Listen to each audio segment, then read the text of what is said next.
Hi, my name is Pastor CJ Newendorp. I'm the pastor of Young Adults and Communication at Emmanuel. And today we're going to take a deeper look at the parable of the bags of gold from Matthew 25, verses 14 through 30. So if you would follow along with me as I read through this parable today. Again, that being the kingdom of heaven, will be like a man going on a journey, who called his servants and entrusted his wealth to them. To one he gave 5 bags of gold, to another 2 bags of gold, and to another 1 bag, each according to his ability. Then he went on his journey. The man who had received 5 bags of gold went at once and put his money to work and gained 5 bags more. So also the one with 2 bags of gold gained 2 more. But the man who had received 1 bag went off, dug a hole in the ground, and hid his master's money.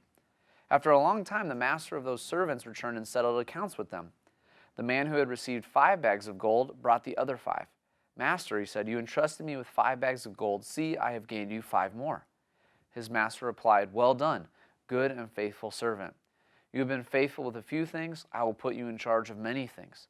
Come and share your master's happiness.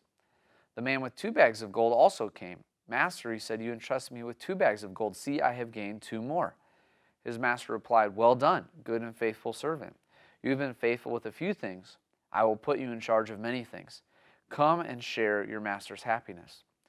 Then the man who had received 1 bag of gold came. Master, he said, I knew that you are a hard man, harvesting where you have not sown and gathering where you have not scattered seed. So I was afraid and went out and hid your gold in the ground. See, here is what belongs to you. His master replied, you wicked, lazy servant. So you knew that I harvest where I have not sown and gather where I have not scattered seed. Well then, you should have put my money on deposit with the bankers, so that when I returned, I would have received it back with interest. So take the bag of gold from him and give it to the one who has 10 bags. For whoever has will be given more, and they will have an abundance. And whoever does not have, even what they have will be taken from them. And throw that worthless servant outside into the darkness, where there will be weeping and gnashing of teeth. So this parable seems fairly harsh to start with, at least for one servant in the story. There's 3 servants, one with 5 bags of gold, one with 2, and one with 1. And the one with 5 gets 5 more, the one with 2 gets 2 more, but the one with only 1 bag of gold will not do anything with it. As I think about how we apply this parable, how we look at this parable in our lives, well, the biggest word that comes to mind for me is stewardship. All of us, every single one of us, has been given gifts by God. Spiritual gifts, also resources. God has given us many, many blessings. And what God invites us to do is to steward, is to use those gifts for His kingdom purposes. And what we see with the 2 servants is that they have 5 bags, they have 2 bags, and they do their best to put those bags of gold to work. And maybe they're doing it right, maybe they're doing it wrong, but they're putting them to work for kingdom purposes.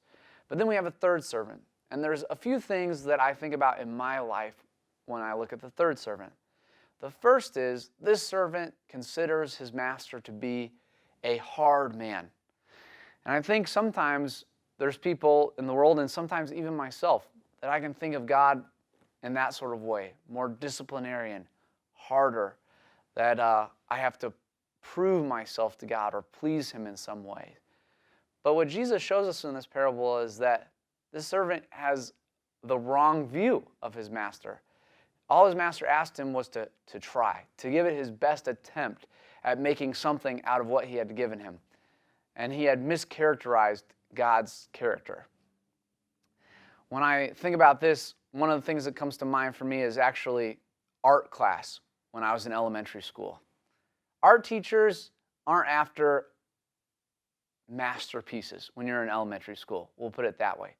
But they are after you giving it a try, you giving it an attempt. They've given you the resources. They've given you the paper, the watercolors, the paint, the crayons, whatever it might be. All that they ask of you is that you give it your best shot to make something out of what they've given you. The only thing that an elementary art school teacher doesn't want is for you to sit there and do nothing with it. And I think the same thing is true in our relationship with God.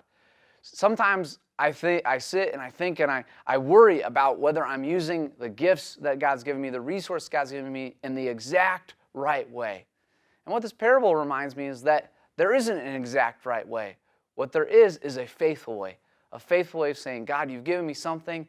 Now I need to put it to work and use it for your kingdom. So my encouragement to all of us as we think about applying this parable to our lives is try. Try your absolute best with what God's given you. That's what he's asking of you. Not to hold on to everything because you're scared that you might not do the right thing with it, but to do the best with what you've been given and to trust that if you're faithful in your stewardship with God, that he will be blessed by that and bless you in return. God bless you all.